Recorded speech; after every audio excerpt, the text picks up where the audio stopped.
Hi guys, may nag-post. Ang sabi niya sa post niya, bakit daw kaya ang kanyang Lazada seller account is na-banned o na-restrict? Ang kanyang seller account is only 1 week old. At ang reason kung bakit siya na-banned is inactive. May way pa ba ito para ito ay ma-recover?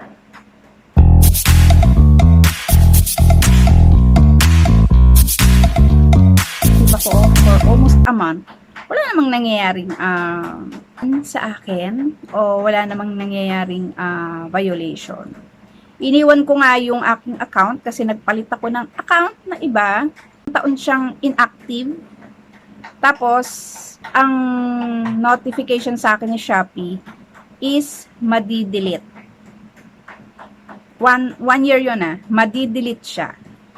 So, due to inactivity, automatic na i-delete ni Shopee yung former account ko. Dito naman sa case ni ate sa Lazada, iba ang seller account sa buyer's account nila. Sa Shopee, isang app lang.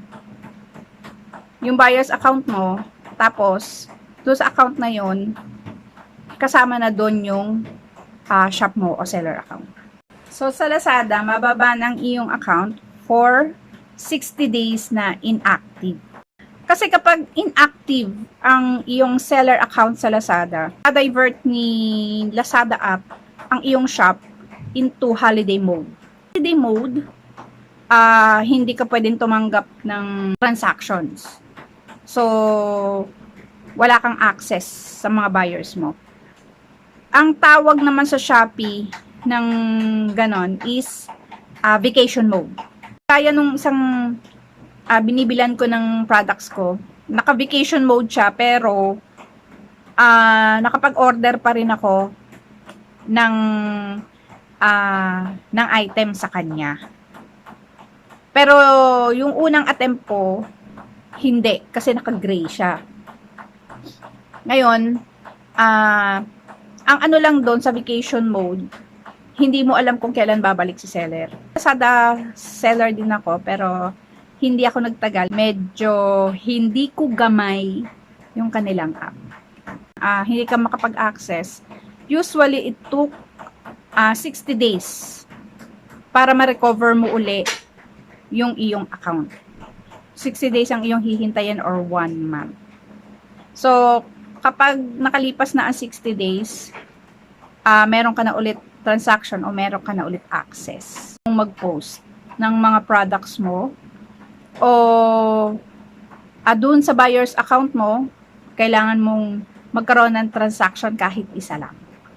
Kasi baka mamaya, hindi ka na naman active sa iyong account, baka ma-frozen o baka totally hindi ka na magkaroon ng access.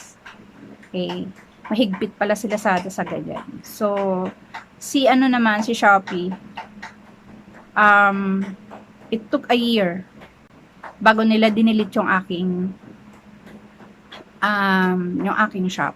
Pero pinapadalahan nila ako ng notification na kapag hindi naging active sa ganitong mapipilitan ka mang i-delete ang iyong shop.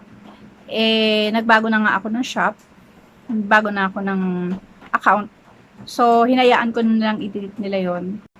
Na-frozen siguro yung account nito, yung kanyang buyer's account. Tapos, sinunod yung kanyang shop kasi nga inactive. So, mariretrieve mo naman yan after 60 days or 1 month. I do hope na ma-retrieve mo at sana maging active ka na para hindi tayo nagkakaroon ng violations.